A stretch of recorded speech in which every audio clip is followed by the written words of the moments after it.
Je suis étonné, je suis étonné, je suis étonné de l'amour qu'il a pour moi. Je suis étonné, je suis étonné, je suis étonné de la tendresse qu'il a pour moi. Jésus est.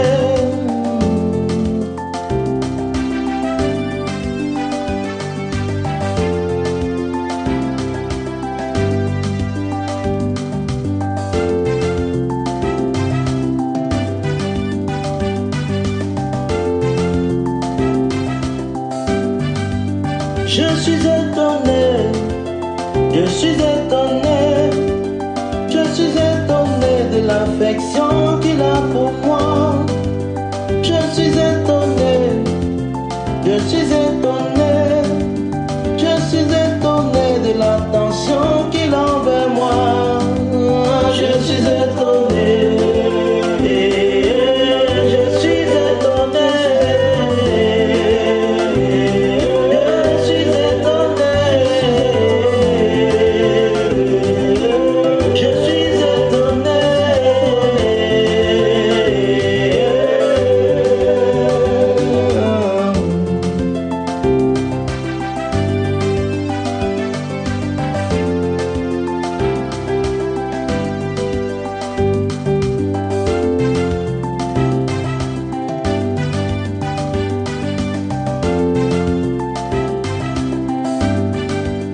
Je suis étonné, je suis étonné, je suis étonné de sa miséricorde pour moi. Je suis étonné, je suis étonné, je suis étonné de la patience qu'il a envers moi. Jésus, je suis étonné, je suis étonné.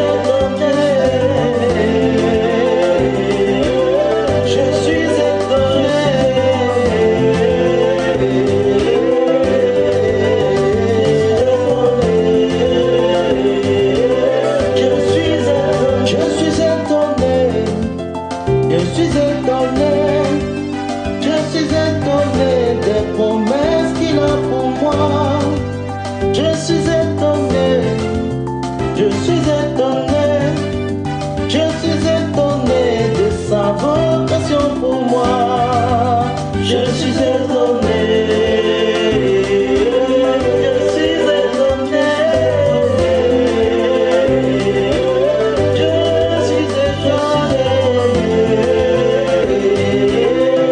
je suis étonné.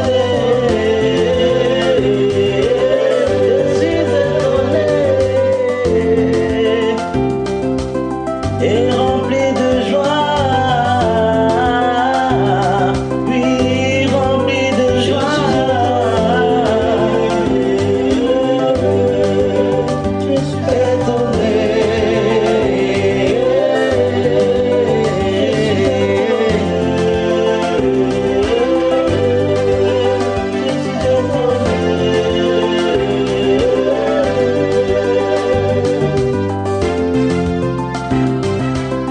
Et rempli de joie,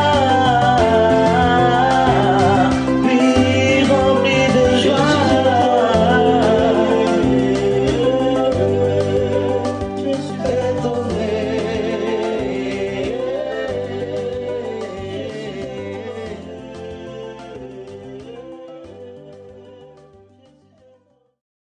Je crois que nos chants ont été convenablement préparés, alléluia, pour la sémence que Dieu a prévue ce soir pour nos âmes. Alors je vais inviter l'apôtre pour arroser, pour s'aimer encore nos chants ce soir, au nom de Jésus-Christ. Amen. Alléluia. Amen. Amen. À Jésus. Amen. Cette magnifique intercession. Que le nom du Seigneur soit glorifié. Amen. Alléluia. Amen. Amen. Shalom, shalom, Amen. shalom, peuple de Dieu. Shalom. Shalom.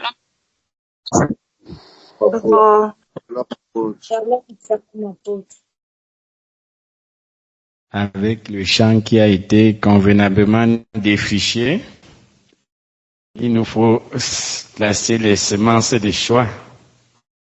Alléluia. Amen, amen, amen. Nous allons parler de la réussite. Qui veut réussir? Quelqu'un veut réussir parmi nous? Amen, amen.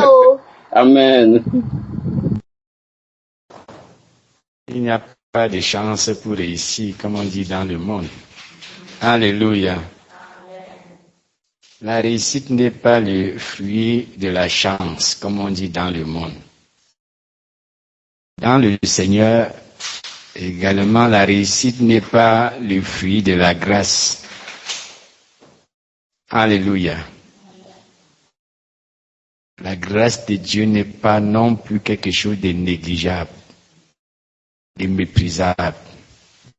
Nous avons nécessairement besoin de la grâce de Dieu pour commencer quoi que ce soit dans la chrétienté.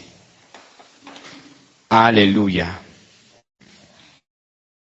Mais cependant, la Bible dit que la grâce est trompeuse. Mais comment quelque chose aussi important peut tromper? Alléluia. Comment la grâce qui est incontournable pour commencer avec Dieu peut être la source de tromperie? Ça semble paradoxal, mais Dieu est clair dans tout ce qu'il dit. Comment la grâce ne garantit pas la réussite et pourtant?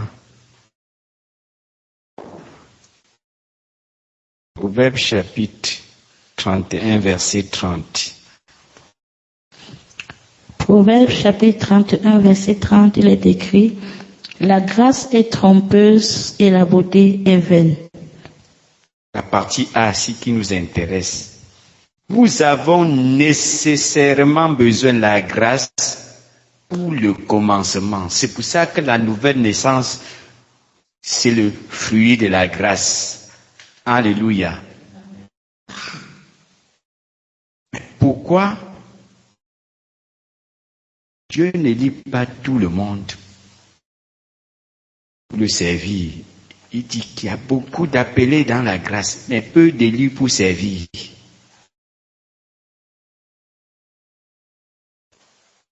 Pourquoi on voit dans le livre d'Apocalypse chapitre 3, verset 1 à 5, les gens dans l'église d'Éphèse, de Sardes, dans l'église, Dieu les voit morts, ils prétendent être vivants. Il y a des menaces pour effacer le nom du livre de la vie. Est-ce qu'ils n'ont pas de grâce? Dieu ne peut pas reconnaître quelqu'un dans son église s'il n'a pas expérimenté la grâce. Alléluia. Dieu dit qu'il y a certains qui sont prêts à mourir. Je prends soin d'eux, sinon ils vont mourir. Il s'agit de la mort spirituelle là-bas. Parce que si Dieu les reconnaît à l'église, qui prétendent être vivants, mais qui sont morts, et il met en garde d'autres pour que le nom ne soit pas effacé du livre de la vie, c'est parce qu'ils étaient vivants par la grâce de Dieu.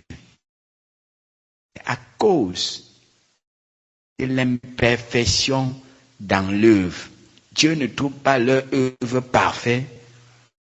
Il y a des menaces. Qu'est-ce que la réussite? Dieu est le premier à vouloir réussir. Hein? Lorsqu'on examine les Écritures, on voit que Dieu est intéressé lui-même à réussir. En quoi consiste la réussite de Dieu? En quoi consiste la réussite du chrétien?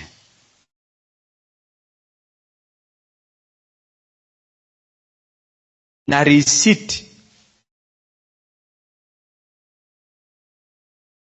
de Dieu consiste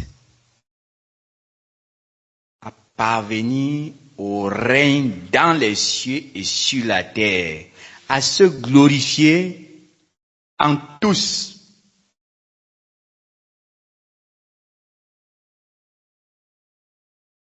Selon Zacharie 14, verset 9,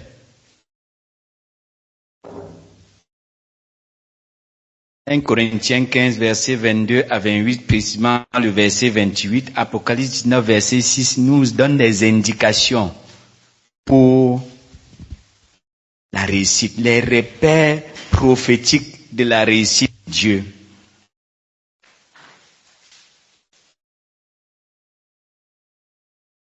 Et nous allons voir quels sont les principes qui garantissent la réussite de Dieu. De là découlent les principes qui garantissent la réussite de l'homme. En quoi consiste la réussite des humains que nous sommes?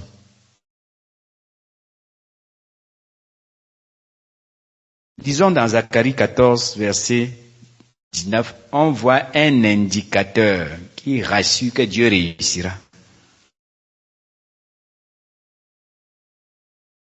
Dieu réussira. Mais sur quoi se fonde la réussite de Dieu? Quels sont les principes qui garantissent sa réussite? Zacharie 14, verset 9. Disons d'abord les repères indicatifs de la réussite de l'Éternel, notre Dieu. Zacharie 14, verset 9, il est écrit: L'Éternel sera roi de toute la terre. En ce jour-là, l'Éternel sera le seul Éternel et son nom sera le seul nom. L'Éternel sera roi de toute la terre. Ça m'en dit que la réussite de l'Éternel Dieu consiste à régner dans les cieux et sur la terre, à se glorifier en tous. Il sera, la Bible affirme la réussite. Mais s'il y a la garantie de la réussite de Dieu, mais comment est-ce qu'il s'est organisé? Comment il fonctionne pour y parvenir? Les principes de Dieu et les lois de Dieu nous indiquent comment il parviendra à cette réussite. Et de là découlent aussi les principes pour nous, les chrétiens, pour parvenir à la réussite. En quoi consiste notre réussite?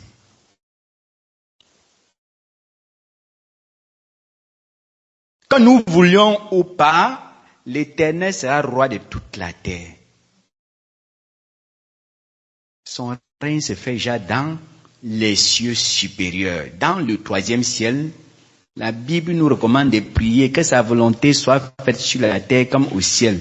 Que son règne vienne aussi sur la terre. Parce que c'est le diable qui règne par Babylone sur la terre. Et la Bible garantit que Dieu régnera sur toute la terre. C'est un indicateur de la réussite de Dieu. Voyons d'autres indicateurs qui précisent la gloire de Dieu. Règne et gloire, Dieu y parviendra.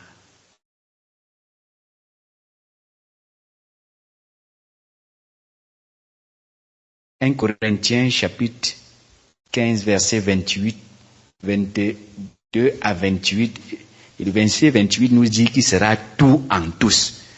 Que nous voulions ou pas, il sera tout en tous. Mais comment est-ce que Dieu s'est préparé pour y parvenir? Les principes de Dieu pour sa réussite. Nous devons découvrir, quand on parle des principes, ce sont les règles qui régissent l'organisation et le fonctionnement de Dieu pour arriver à cette certitude. à l'accomplissement de son projet. Les sages ne se limitent pas à l'espoir de la réussite. Ils cherchent le comment. En regardant quelqu'un qui est certain de réussir, qui a la garantie de réussir,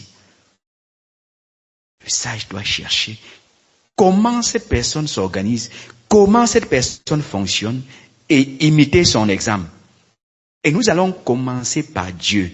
S'il y a la certitude que Dieu réussira, la sagesse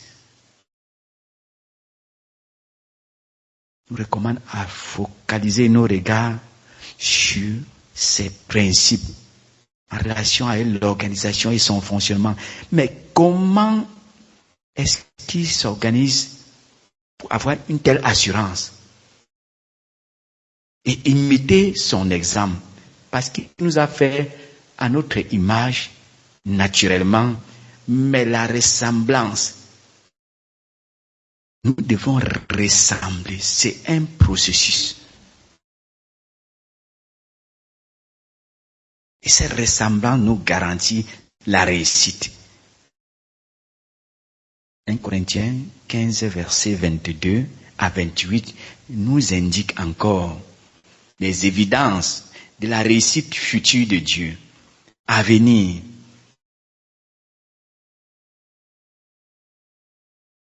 « 1 Corinthiens 15, versets 22 à 28, il est écrit « Et comme tous meurent en Adam, de même aussi tous revivront en Christ. Mais chacun en son rang, Christ comme prémisse, puis ceux qui appartiennent à Christ lors de son avènement. Ensuite viendra la fin, quand il remettra le royaume à celui qui est Dieu et Père, après avoir détruit toute domination, toute autorité et toute puissance. Car il faut qu'il règne jusqu'à ce qu'il ait mis tous les ennemis sous ses pieds. Le dernier ennemi qui sera détruit, c'est la mort. Dieu, en effet, a tout mis sous ses pieds. Mais lorsqu'il dit que tout lui a été soumis, il est évident que celui qui lui a soumis toutes choses est excepté. Et lorsque toutes choses lui auront été soumises, alors le Fils lui-même sera soumis à celui qui lui a soumis toutes choses, afin que Dieu soit tout en tous. Dieu régnera et sera tout en tous. Dieu régnera et toute chose glorifiera Dieu. La Bible nous donne cette certitude. Le sage demande, mais comment Dieu s'organise malgré la chute de Lucifer, malgré la chute de l'homme? Qu'est-ce qui amène Dieu à avoir la certitude de réussir? Quels sont les principes, c'est-à-dire organisation et fonctionnement, pour y parvenir?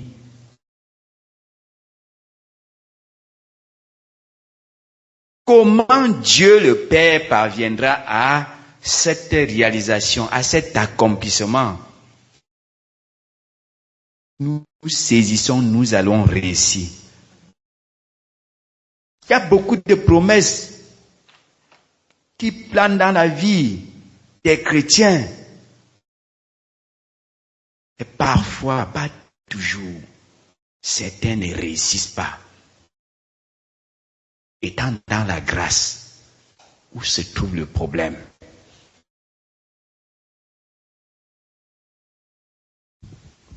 Comment la grâce si indispensable pour commencer quoi que ce soit est indiquée dans la Bible comme trompeuse?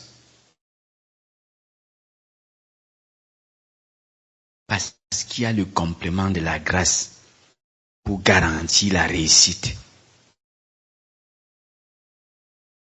Que si nous ratons le complément, certainement nous allons échouer.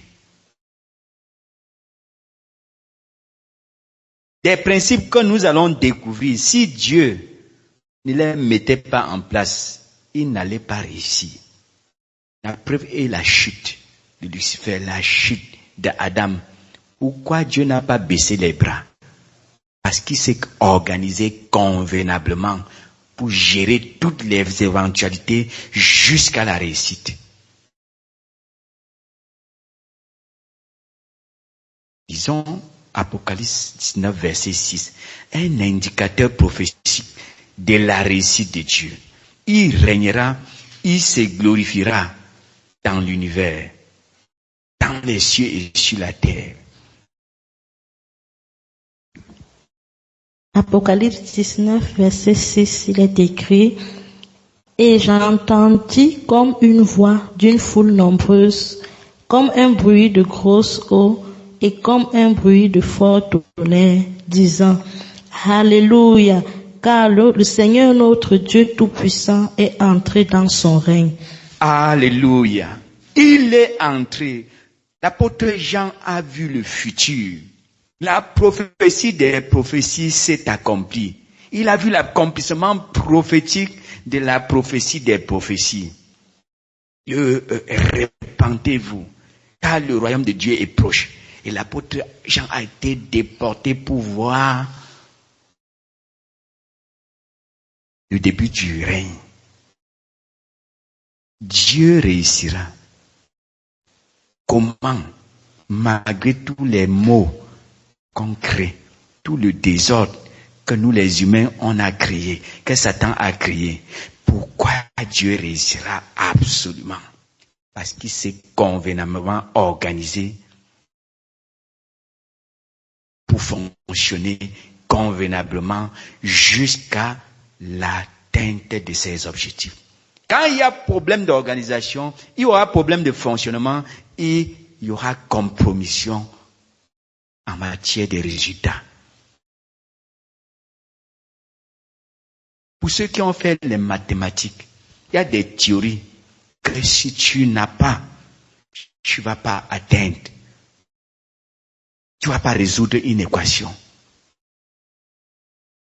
Il y a des formules que si tu ne trouves pas, malgré tous les données que tu as en main, malgré un problème qu'on a posé, si tu n'as pas des formules et les théories que nous pouvons appeler principes, même si on te donne les réponses, il y a des exercices de mathématiques, on te donne les réponses, mais on te demande maintenant de trouver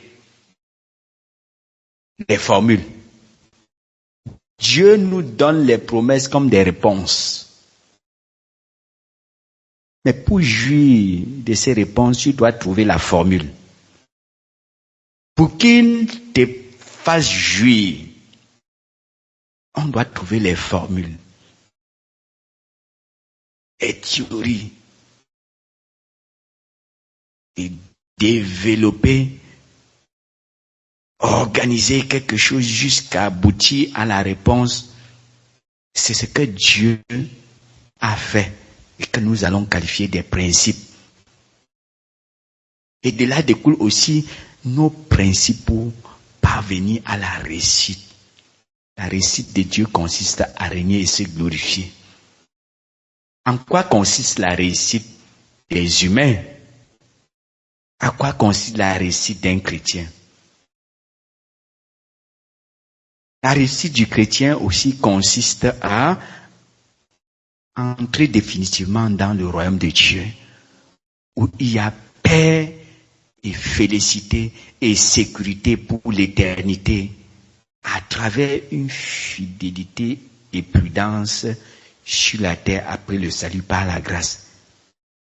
La finalité, la conclusion, la réussite du chrétien, c'est de se mettre dans les conditions qui garantissent l'entrée dans le royaume de Dieu, à savoir la fidélité au service, la prudence à la justice de Dieu, à la suite du salut par la grâce.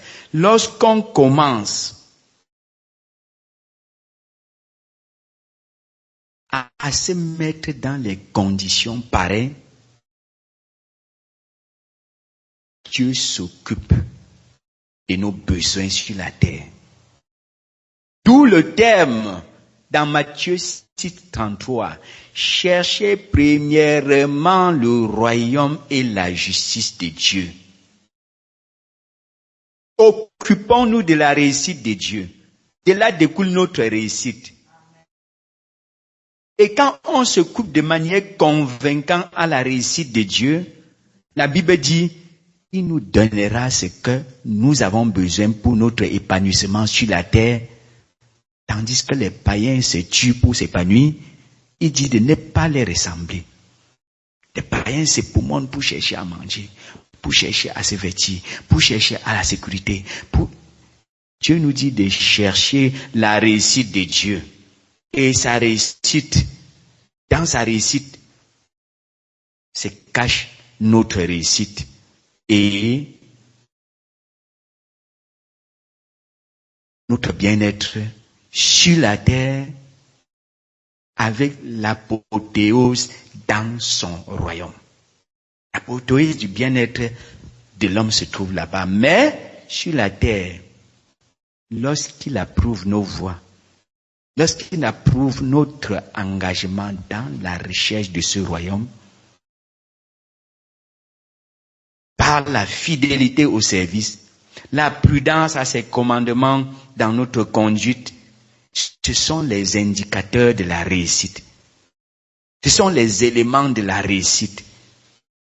Quand Dieu apprécie la recherche à la fidélité au service, à la prudence par rapport à sa justice, lorsqu'il nous élit, nous avons la garantie pour l'entrée dans son royaume qui est la réussite définitive, finale. Mais ça commence par certains éléments sur la terre. Comment Dieu s'organise pour sa réussite? Quels sont les principes de Dieu pour sa réussite? À savoir parvenir à la gloire et à son règne dans les cieux et sur la terre. Comment est-ce que Dieu s'organise? Les principes garantissent la réussite de Dieu. Et de là en découlent également les principes pour garantir notre réussite en tant qu'enfant de Dieu. Alléluia. Dieu va réussir certainement.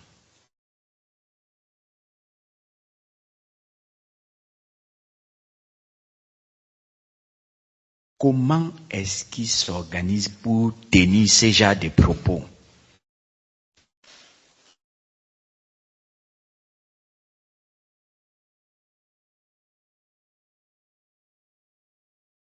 Comment l'Éternel s'organise?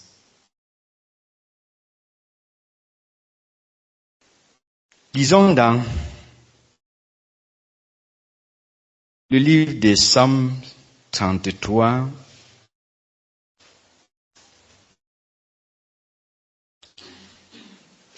versets 8 à 12. Des éléments qui renforcent cette perspective de réussite. Psaume 33, versets 8 à 12. Dieu réussira, qu'importe les chutes, Dieu réussira. Psaume 33, versets 8 à 12, il est écrit: Que toute la terre craigne l'Éternel, que tous les habitants du monde tremblent devant lui. Car il dit et la chose arrive. Il ordonne et elle existe. L'Éternel renverse les desseins des nations. Il anéantit les projets des peuples. Les desseins de l'Éternel subsistent à toujours et les projets de son cœur de génération en génération. Heureuse la nation. Alléluia. Voyons la détermination du Dieu qui veut réussir. Nous voyons comment il renverse les desseins de la nation. Il anéantit les projets des peuples qui ont pour caractéristique l'entrave, la rivalité. Voilà les éléments qui indiquent toujours la réussite de Dieu. Nous ne sommes pas encore au niveau des principes. Nous sommes en train de parler de l'élan que Dieu a dans l'évolution du plan pour cette réussite. Voyons son allure, voyons son élan, voyons son attitude pour amener à bout son projet, il écrase les obstacles parce qu'il veut réussir.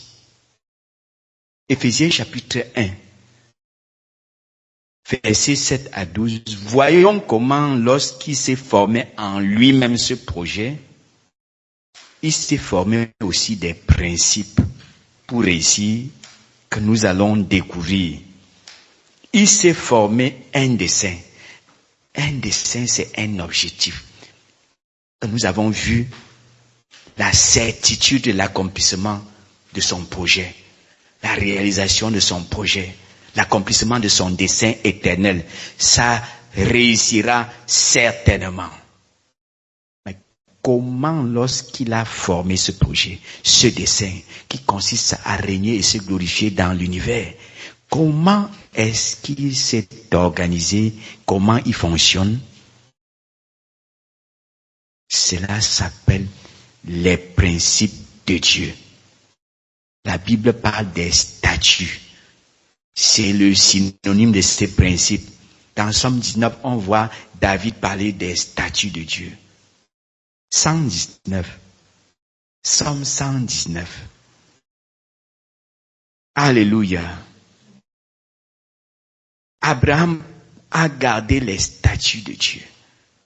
Au-delà des lois, des prescriptions, la Bible parle des statuts qu'Abraham gardait. Ils sont les patriarches dans la Bible. Disons.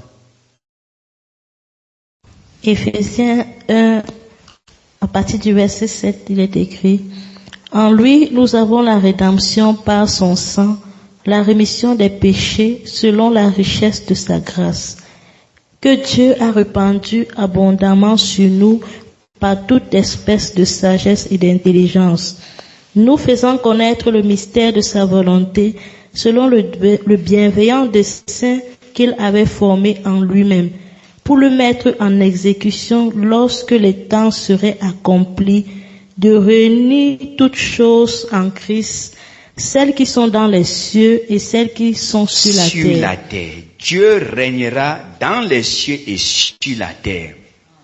Il s'est formé un dessein.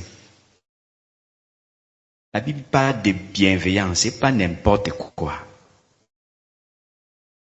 Et ce dessein consiste à régner dans les cieux et sur la terre tout ce qui glorifiera Dieu dans les cieux et sur la terre. Il s'est formé ce dessein dans l'éternité. Et c'est ça qui l'a motivé à créer l'univers pour arriver à y régner et se glorifier à travers un processus qui est encore en cours malgré les entraves qui ont surgi, les chutes. Le plan continue à avancer. Comment est-ce que Dieu s'est organisé au commencement? Dieu n'est pas quelqu'un qui improvise les choses en chemin. Un sage n'improvise pas les choses en chemin. Il n'applique que ce qui a été fondé, défini au commencement du projet. Dieu est pareil. Il n'improvise pas les choses. Avant qu'un problème n'arrive, dans sa préconnaissance, il avait prévu la solution. Parce qu'il tient à atteindre ses objectifs. Absolument. Quand on dit absolument, c'est sans réserve. C'est sans limitation. Dieu réussira absolument. Sans réserve, sans limitation. Mais comment il s'est organisé? Comment il fonctionne pour avoir une telle assurance? Alléluia. Les principes de Dieu. Dieu, au-delà du verset 7 dit, en lui, verset 9, parle des richesses de la grâce. Plusieurs ont la grâce, mais les richesses de cette grâce, lorsqu'on n'y parvient pas, la grâce va nous tromper.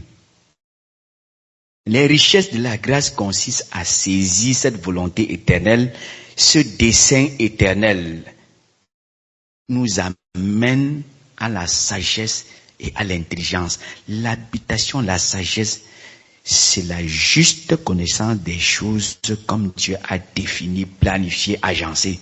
Quand on a cela, quand cela nous est révélé et qu'on les accepte, la sagesse qui est à la base de son organisation, le pouvoir qui est à la base de son fonctionnement, commence à nous accompagner et nous soutenir pour la réussite. Comment Dieu s'est organisé? Il s'est formé en lui-même. Verset 9. Le dessein éternel, le mystère qui consiste à régner, à se glorifier, Dieu s'est formé ça en lui-même dans l'éternité, quand les temps n'avaient pas encore commencé.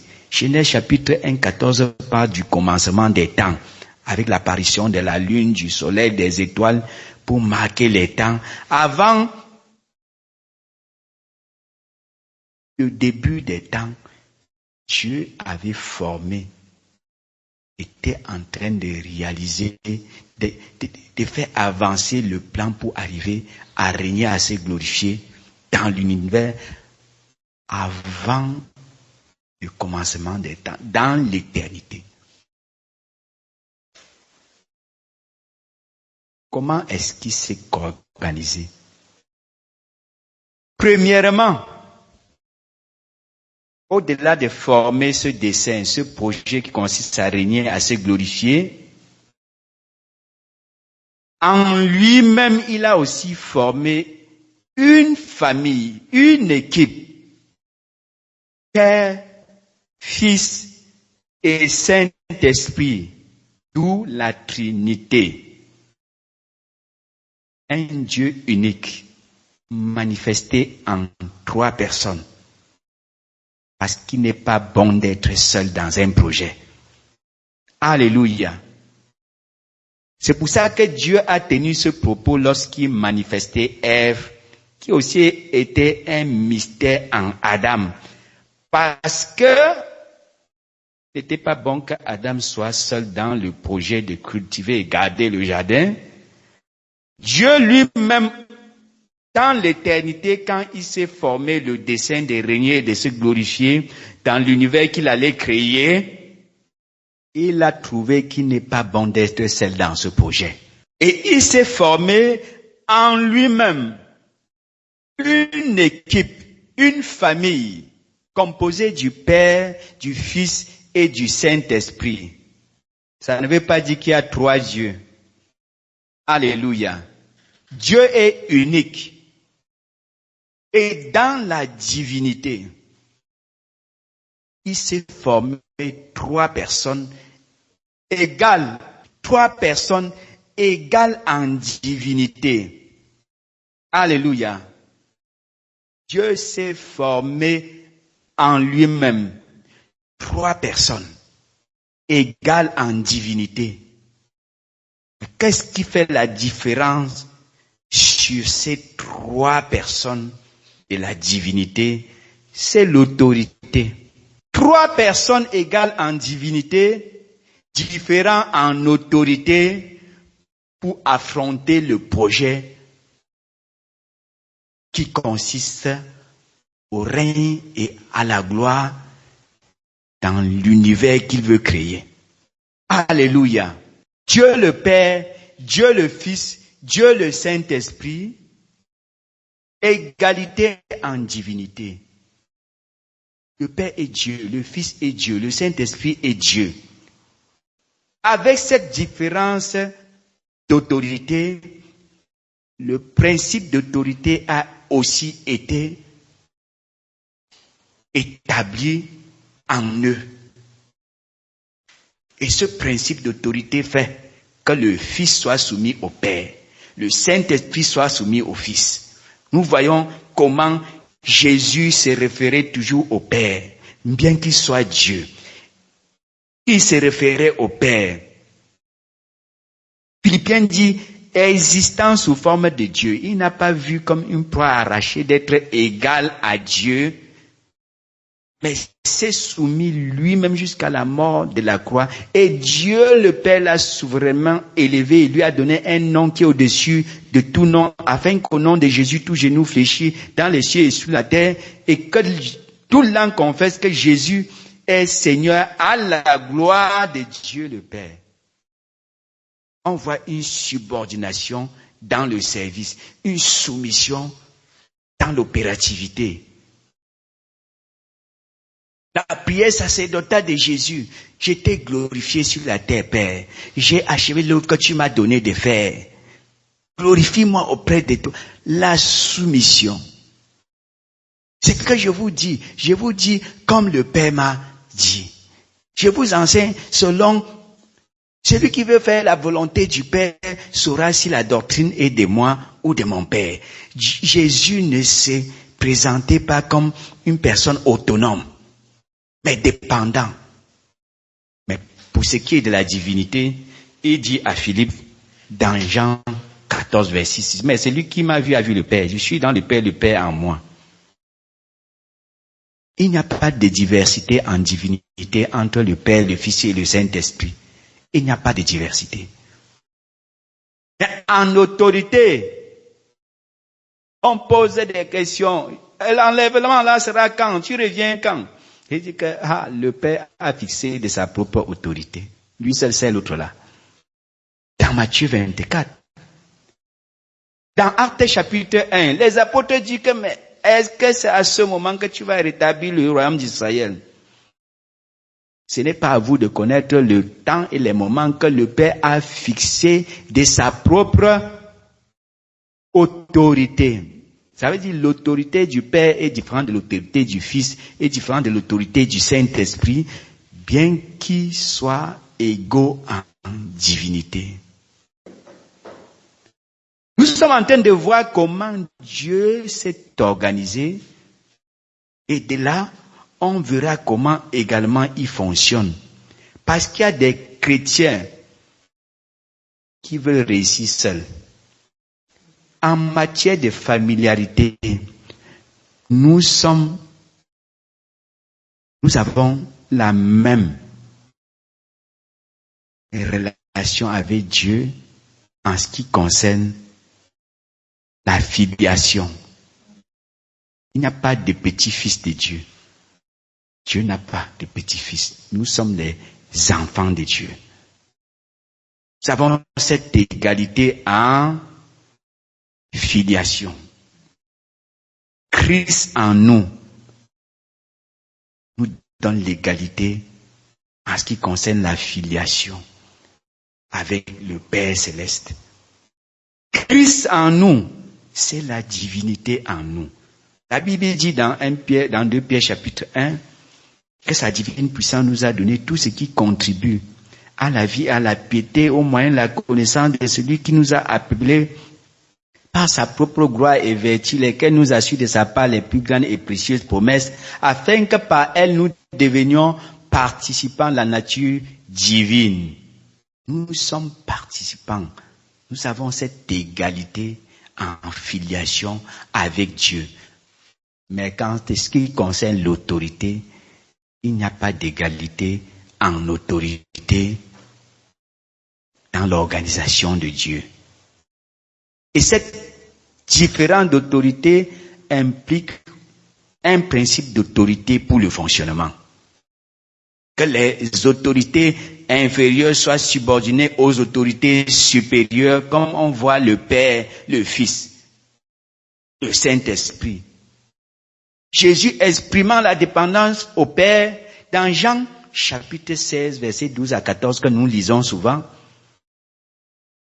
Quand Jésus achève le ministère sur la terre, il dit qu'il y a des choses qui ne sont pas à notre portée, mais réservées au Saint-Esprit. Jésus connaissait ses limites et les fonctions réservées au Saint-Esprit. Il vous conduira dans toute la vérité. Il prendra de ce qui est à moi, Jésus, à lui, Jésus, et il vous annoncera. Il me glorifiera. Le Saint-Esprit glorifiait Jésus. Jésus qui a glorifié le Père. Nous voyons la structure de l'autorité et le principe de l'autorité dans la divinité. Tout ça, c'est pour parvenir à la réussite. Si le Père avait conçu le projet et fonctionné seul, la chute de Lucifer et d'Adam, il allait mettre les mains sur la tête. Ouais, c'est fini. C'est un constitué en Trinité. Le Fils, et par son œuvre, a rétabli l'homme dans le plan pour continuer le projet. La mort et la résurrection du Fils a permis que les humains que nous étions, disqualifiés par l'héritage adamique, que nous ayons l'opportunité de nous insérer de nouveau dans le plan pour continuer le chemin vers la réalisation du règne futur, de la gloire future. Si le Fils n'avait pas été, dès le commencement, constitué en agneau, dès la fondation du monde, si le Père s'était pas organisé ainsi, la chute allait mettre fin au projet sur la terre. Il allait caler au ciel. Le diable allait régner sur la terre. Est-ce que le Père aura réussi? Est-ce que l'Éternel Dieu aurait réussi? Non. Mais à cause des principes en rapport avec l'organisation, malgré la chute, le Père continue à avancer vers la réalisation du projet à travers la rédemption. Alléluia. L'organisation, s'il fonctionnait seul, parce que le plus souvent, par manque de sagesse, il y a beaucoup de chrétiens qui sont en réalité des individualistes. Tandis que le Dieu lui-même se forme une équipe. Il fonctionne collectivement, avec une harmonie régie par le principe de l'autorité. Dieu continue à fonctionner, à avancer, à progresser, et on voit prophétiquement les indicateurs de la réussite. Nous allons voir comment Dieu a projeté aussi ce principe en nous pour pouvoir réussir. Lorsqu'il créait l'homme, lorsqu'il formait le projet de créer l'homme dans Genèse 1, 26, Dieu a prévu ce principe pour que l'homme puisse dominer sur cette terre où le diable règne. Amen. Alléluia. Amen. Dieu a pu continuer son projet sur la terre malgré la chute du diable parce qu'il s'était convenablement organisé. Et quand il créa l'homme, sachant ce qu'il y a sur la terre, Dieu s'est organisé à ce que l'homme soit convenablement constitué pour réussir. Mais le plus souvent, on ignore ce principe et on embrasse la liberté de la perdition que Babylone utilise dans son système démocratique de la fin des temps. Genèse chapitre 1 verset 26. Pour que l'homme domine, il fallait qu'il soit à la ressemblance de Dieu. À quoi Dieu ressemble? Genèse chapitre 1 verset 26, il est écrit: Puis Dieu dit, faisons l'homme à notre image, selon notre ressemblance, et qu'il domine sur les poissons de la mer, sur les oiseaux du ciel, sur le bétail, sur toute la terre et sur tous les reptiles qui rampent sur la terre. Verset 27. Dieu créa l'homme à son image, il le créa à l'image de Dieu, il créa l'homme et la femme. Alléluia. Pour que l'homme domine, Dieu dit faisons l'homme. Parce que Dieu dit ce qu'il fait et il fait ce qu'il dit. Il était en train de dire, d'annoncer, faisons l'homme. Pourquoi il dit faisons? Parce qu'il ne travaille pas seul. Parce qu'il n'est pas bon qu'il soit seul. Il s'est constitué une équipe, une famille, et il travaille avec la famille. Alléluia. Pour ce qui est de l'œuvre, Dieu lui-même n'a pas essayé seul. Aujourd'hui, nous ne savons pas valoriser les personnes de destinée qui nous servent à réussir. on croit que c'est un privilège d'être avec les autres. Si Dieu n'a pas projeté, n'a pas osé affronter son œuvre seul, nous devons en nous savoir apprécier les gens de destinée que Dieu met sur notre chemin, que ce soit dans tous les aspects de la vie, matrimoniale, communautaire, chrétienne, sociale. Lorsqu'on discerne les gens de destinée, faisons tout pour que la séparation avec quelqu'un ne soit pas notre faute. Sinon, on sera handicapé et ce sera mauvais d'être sans cette personne. Si Dieu dit qu'il n'est pas bon que l'homme soit seul, et dans son projet de la manifestation de l'homme, il planifie faire homme et femme. Et à partir de la femme, il étend, il multiplie les assistants pour le projet. Jésus lui-même, fils de Dieu, il arrive sur la terre, il commande l'œuvre. La moisson devient grande, il y a peu d'ouvriers. Il réalise qu'il n'est pas bon qu'il soit seul. Dans Luc 6, il prie toute la nuit et Dieu indique 12 à qui il donna le nom d'apôtres. 12 que Dieu avait appelés dès la fondation du monde pour assister le dernier Adam dans l'œuvre. Jésus n'a pas réussi seul. Aujourd'hui, est-ce que nous savons valoriser, donner la considération à ceux que nous avons identifiés en tant que personnes de destinée? Celui qui, à cause de sa force, se sépare avec quelqu'un de la destinée, sera handicapé, sera infirme dans la marche avec Dieu. Dieu ne va pas remplacer ce que nous avons nous-mêmes détruit.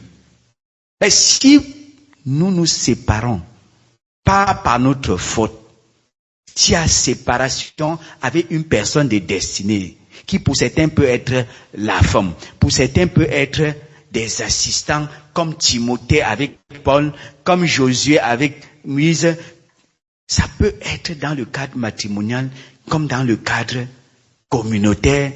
Si à cause de notre propre faute, on est séparé avec une personne de destinée, on sera handicapé, qu'on s'arrange à marcher boiteux.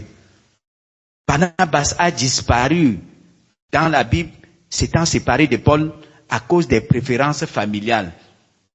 Inclinaison familiale pour embarquer quelqu'un qui n'est pas fidèle, constant dans la marche avec eux. Barnabas a disparu des récits bibliques. Et Paul, dont la séparation avec Barnabas n'était pas sa faute, Dieu a remplacé. On voit Silas, après on voit Timothée, ainsi se multiplier les compagnons. Barnabas est où? Disparu. Pourquoi?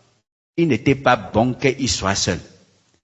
Et il n'a pas su garder sa place à côté de Paul. Par ses préférences charnelles, il y a eu séparation. Et comme c'est pas Paul qui était l'auteur de la séparation, Dieu a remplacé et Paul a continué à avancer jusqu'à achever la course en gardant la foi, reconnaissant la couronne de justice. Où est Barnabas? Dans Genèse, Dieu dit, pour dominer sur cette terre où le diable se trouve, je dois faire l'homme à mon image, selon ma ressemblance, afin qu'il domine. Dans la création naturelle, il forme l'homme à son image. Nous avons le même corps que Jésus avait la tête, les pieds, les membres. Ça, c'est l'image. Parce que Hébreux chapitre 1 dit que Jésus est l'image du Dieu invisible. Il est l'empreinte de la personne divine. Nous avons l'apparence de Jésus. Et Dieu forme l'homme avec la forme en l'homme. Et il appelle la femme dans 1 Corinthiens 7, la femme est la gloire de l'homme. L'homme est la gloire de Dieu. Et elle sera définitivement exprimée dans le monde à venir. La Bible dit que l'homme n'existe, la femme n'existe, la femme existe à cause de l'homme. Et l'homme continue à arriver sur la terre par la femme. Si Dieu créait l'homme seul, sans aide, il devait s'essouffler dans l'œuvre. Il n'est pas bon que l'homme soit seul. Voilà la déclaration. Au niveau de la manifestation dans le chapitre 2, Dieu commence par l'homme et lui attribue un travail, une œuvre. L'homme commence l'œuvre, comme on voit Jésus commencer l'œuvre, le dernier Adam. Dieu le voyant essoufflé au travail, dans Genèse 2, verset 18, l'Éternel Dieu dit, il n'est pas bon que l'homme soit seul. Je lui ferai une aide semblable à lui. Quand on parle de l'aide, il s'agit du travail. Quand on parle de l'aide, c'est en rapport avec le métier, c'est en rapport avec l'œuvre, avec le service. Dieu n'a pas affronté le service seul, l'ouvrage seul, son projet seul. Il s'est formé une famille. Il crée l'homme aussi, il voit qu'il n'est pas bon que l'homme soit seul. Il le crée avec la femme en lui et extériorise la femme quand l'homme est convenablement engagé à l'œuvre. Alléluia. Et par la suite, il y a multiplication. On voit sortir de l'homme et de la femme des hommes pour continuer à œuvrer pour Dieu. Et jusqu'à ce jour, nous continuons à avancer dans le plan. Mais si Dieu avait fait l'homme seul, il ne se serait pas multiplié. Quand le diable avait renversé, ça devait s'arrêter aussi là-bas. Mais par la multiplication, Dieu a promis que par la progéniture, il écrasera la tête du serpent. Mais s'il avait créé Adam seul, le serpent renverse, le projet s'arrête. Il n'était pas bon parce qu'il fallait prévoir des solutions, des alternatives à toutes les situations. Si Dieu engageait seul la chute, où devait être le Fils pour acheter de manière juste? Qui sont les gens de destinée que tu as détruits? Si c'est pas ta faute que tu t'es séparé d'une personne destinée à être aide semblable pour ce qui concerne le mariage ou assistant pour ce qui concerne les compagnons d'œuvre, Dieu va te demander les comptes selon la mesure des équipements qu'il t'avait destinés et qu'il avait mis à ta disposition. Il va demander les fruits selon la mesure des personnes de destinée qu'il t'avait données. Alléluia. Dans l'église des Sardes, les gens sont morts à cause de l'œuvre imparfaite. Je n'ai pas trouvé vos œuvres parfaites devant mon Père. C'est pas par l'œuvre qu'on a la vie. Mais dès qu'on a la vie par la grâce, on doit œuvrer et par l'œuvre, on conserve la vie. La foi sans les œuvres meurt. Et si quelqu'un œuvre seul, Dieu dit qu'il n'est pas bon. Et si quelqu'un trouve bon d'œuvrer seul, c'est un défi qu'il lance à Dieu. Le jour qu'il va chuter, il va rester dans cette position. Alléluia. Nous ne faisons que commencer. Amen. Nous ne faisons qu'aborder ces principes pour la réussite. Nous allons scruter, le temps est largement passé, des détails sur l'organisation et le fonctionnement de Dieu pour avoir cette certitude de réussite. Et les vierges sages, quand ils réussissent à saisir ces mystères, la Bible parle, il vous a été donné de connaître les mystères du royaume de Dieu. Dieu, pour atteindre son règne, il y a des mystères dans l'organisation et le fonctionnement que nous devons saisir. Et quand on comprend ça, on sait valoriser les gens que Dieu nous donne, qu'on reconnaît être de Dieu auprès de nous. Je me suis toujours arrangé que s'il y a séparation entre moi et un chrétien ou un ministre de Dieu, je m'arrange toujours que je ne sois pas le moteur de la séparation, la cause de la séparation. Et quand c'est ainsi, Dieu va remplacer ce qui s'est séparé sans que tu ne sois l'auteur. Et si quelqu'un destiné à collaborer, destiné à être subordonné, si lui se sépare, c'est Babylone qui va le récupérer. Si la faute n'est pas moi, si la faute, c'est pareil à chaque niveau, c'est pas une affaire de l'apôtre. À chaque niveau, pour chacun de nous, si à cause de ton attitude, ton comportement, tes manières, tu refoules une personne de la destinée, tu as des rendements à produire sans cette personne. Et s'il n'y a pas ces rendements, le diable qui nous combat naturellement, le châtiment de Dieu aussi va nous accompagner. Nous voyons Dieu qui vient chercher les fruits sur un arbre. Dans Hébreux 13, il ne trouve pas. Il menace déraciner cet arbre. Un arbre ne porte pas des fruits seuls. L'arbre est composé du tronc, des branches, des racines. Tu es quelle partie de l'arbre? Pour porter le fruit, il faut toutes ces composantes sur l'arbre. Si on enlève les racines, ça va se sécher. Si il y a la racine avec seulement le tronc, l'efficacité dans les fruits d'un tronc dépend du nombre de branches que le tronc porte. Puisqu'il y a les branches solidement greffées, attachées, puisqu'il y a l'abondance des fruits. Pas à pas, nous allons scruter ce mystère. Découvrir les principes de Dieu qui garantissent la réussite dont on voit certains dans les prophéties bibliques. Notre réussite dépend des mêmes principes. La grâce nous réintroduit dans le plan. Le plan fonctionne avec les principes. Il y a les voies dans les plans de Dieu. Alléluia. Amen.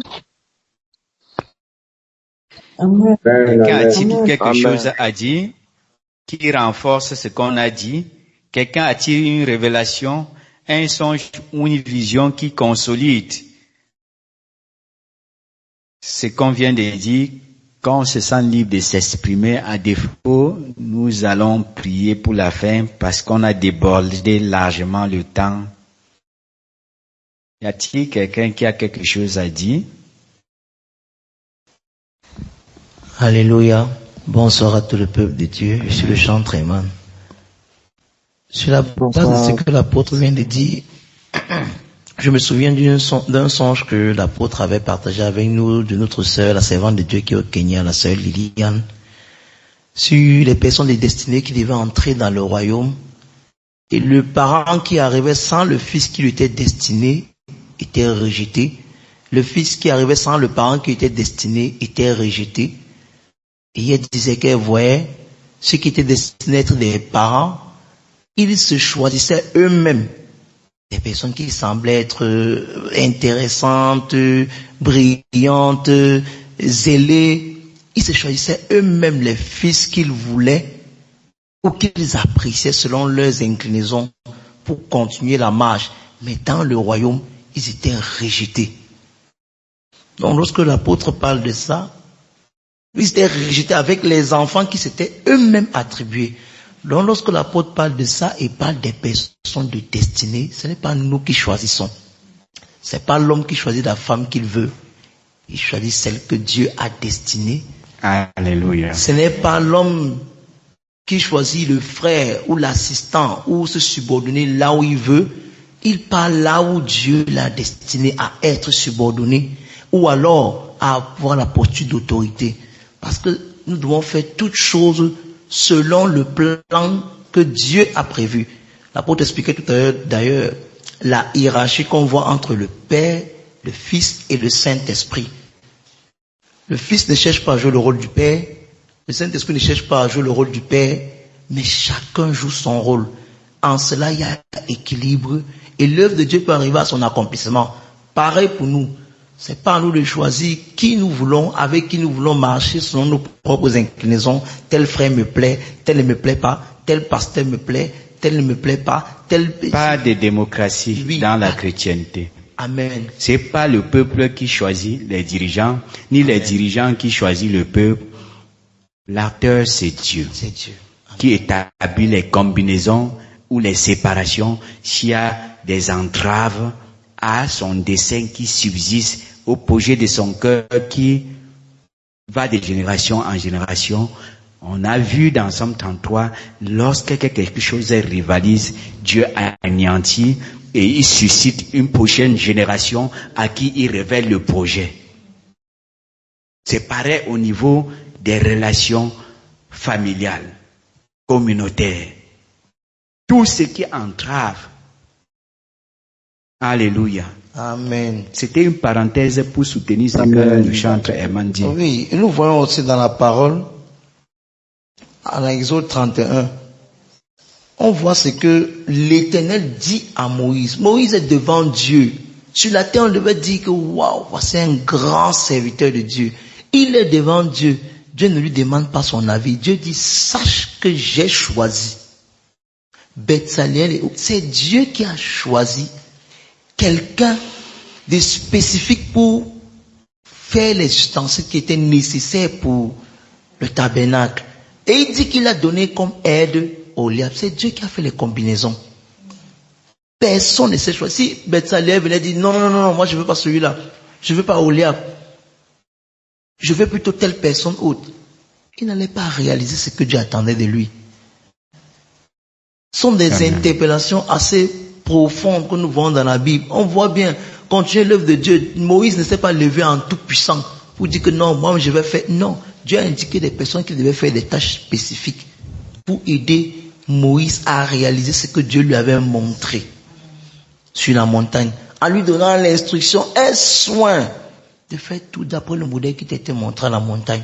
Mais pour faire d'après ce modèle, tu as besoin de Bethsaliel et Oliab comme aide pour réaliser ce que je t'ai fait voir. Donc c'est un peu, quand l'apôtre parlait, je méditais sur tout ça et j'avais ce passage-ci.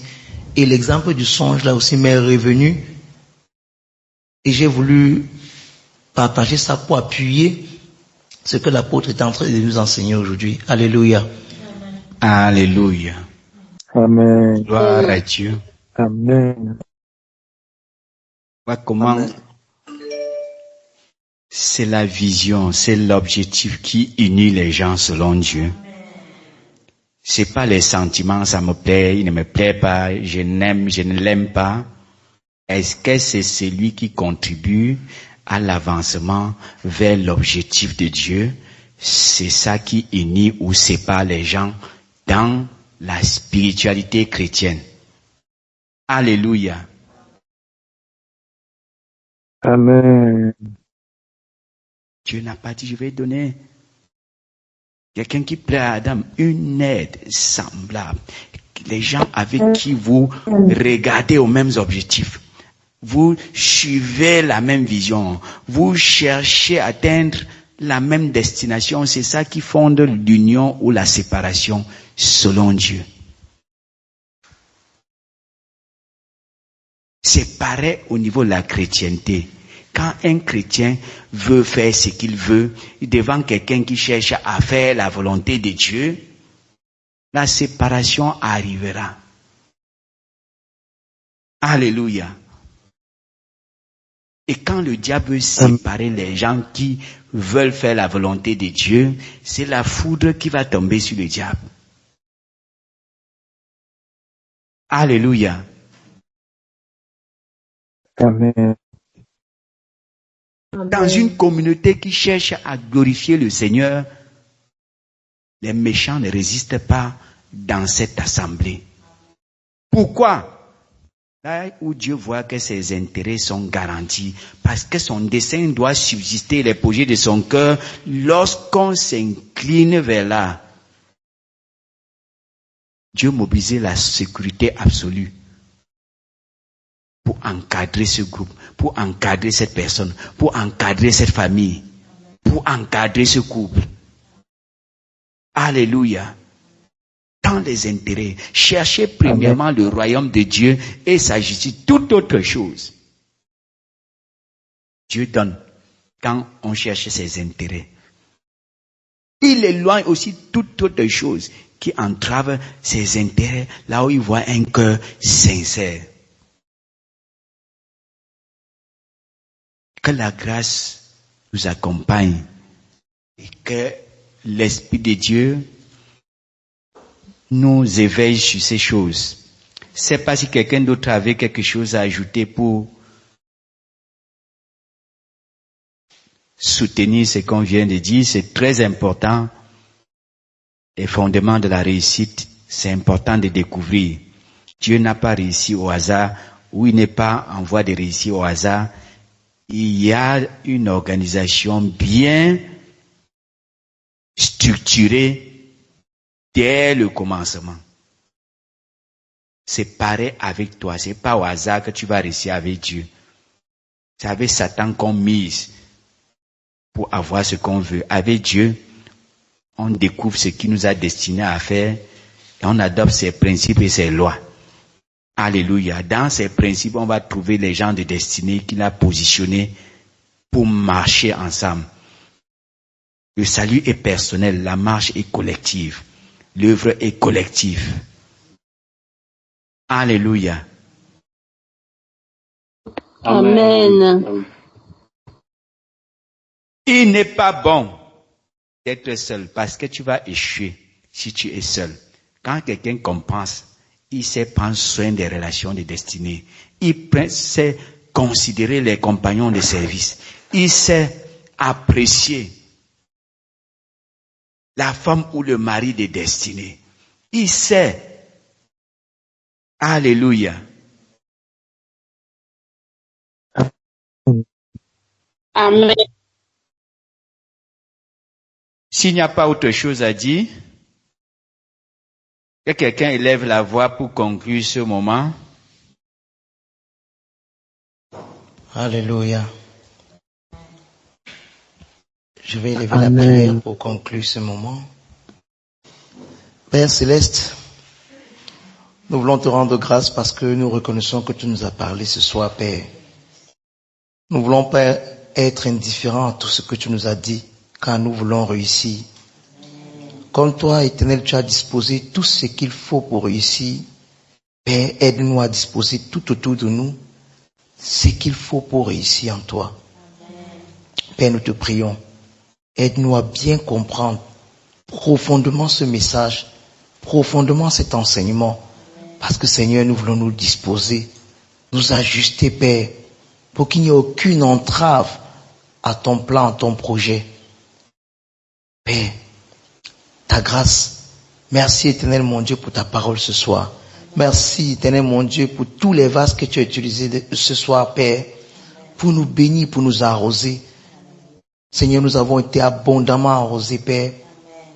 Notre âme, Éternel mon Dieu, notre cœur est dans l'allégresse. Et nous voulons te dire merci, Père. Seigneur, bénis ton peuple, Éternel mon Dieu.